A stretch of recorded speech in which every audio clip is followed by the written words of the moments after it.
Ladies and gentlemen, are you tired of people coming to you with their problems? You see, if you've been in leadership for any degree of time, you know that people were constantly interrupting you with their own problems. Wouldn't it be great to be able to have people come to you with solutions? I just finished reading a book called Turn the Ship Around, and within this book, there's a really powerful tool that I want to share with you here today. For some context, this book is written by David Marquet. He's a captain of the USS Santa Fe. Started in 1999, and this ship, this submarine, it was a nuclear submarine, was in disarray. Really serious problems happening within the ship. There were some cultural issues. There was bad retention rate. The performance was nowhere where the Navy expected it to be, and there's poor morale in every single department of the entire ship. And he comes on and he's supposed to lead this thing. Well, he'd recognized right from the very beginning that the traditional way of leading is not going to work. And the traditional way of leading at that time was top-down leadership. That is, I say and you do. Not going to work for a couple of reasons. Number one, many leaders have been doing that in the past. And number two, this was not the ship he was trained on. So he really didn't even know too much about the ship in order to give those orders. Well, he implemented a whole lot of different ideas on how to empower his staff to be able to really take control over this entire nuclear submarine. And one of these ways is it's just simple enough to share on a short little video like this, and it's powerful enough, though, I think, to really change the culture of the team that you're working with. You see, frequently people would come to him and they would say statements that were disempowering statements. They were statements that would show where the real ultimate control would lie in regards to leadership. And he wasn't okay with that. Again, he's trying to empower his staff. They would say things like, I request permission to, or I would like to, or what should I do about, or do you think we should, or could we? All these are disempowering statements.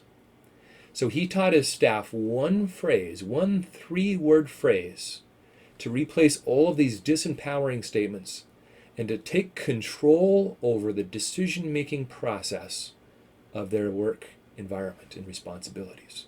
Here's what it is. It's really simple. Don't get overcome by the simplicity of this 3-word phrase. In fact, using kind of a ship analogy, you've got this gigantic ship, and what actually causes the ship to turn one way or another? Well, this teeny little structure of steel called the rudder, right? By this small little rudder, you can actually, the little small movements, move the entire ship. That's how I think this 3-word phrase really is. It's a simple, small thing, but it can really dramatically change the culture of your team so that they will take ownership over finding answers and solutions to their work. You ready for it? Here's the phrase. I intend to. That's it. I intend to. Teach them that when they come to you, they're going to say a statement like, I intend to, and then do whatever.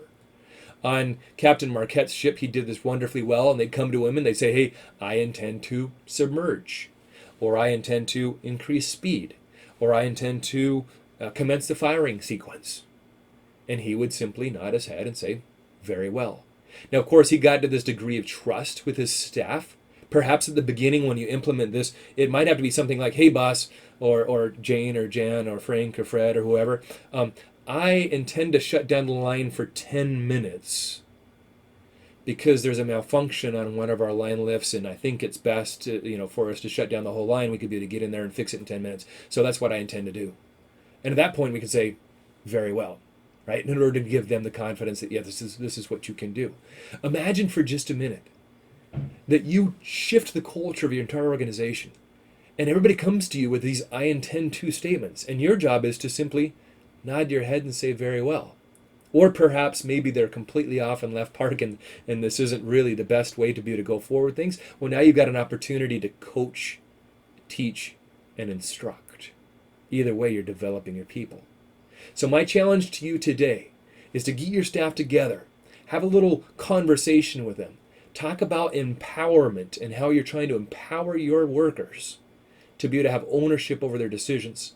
Outlaw phrases that are disempowering, phrases like, I request permission to, or I would like to, or do you think we should, or could we, and ensure that they're using phrases such as, I intend to. And you'll watch a dramatic shift happen on your organization. Not only will they be making their own decisions, but they'll be building confidence within themselves. They'll be figuring out what works and what doesn't work, because trust me, they're going to make some mistakes on this. And that they're going to develop themselves into greater leaders. And everybody wants more leaders on their team. So that's my challenge to you today. Go ahead and start using the phrase, I intend to. Thank you, and have a fantastic rest of your day.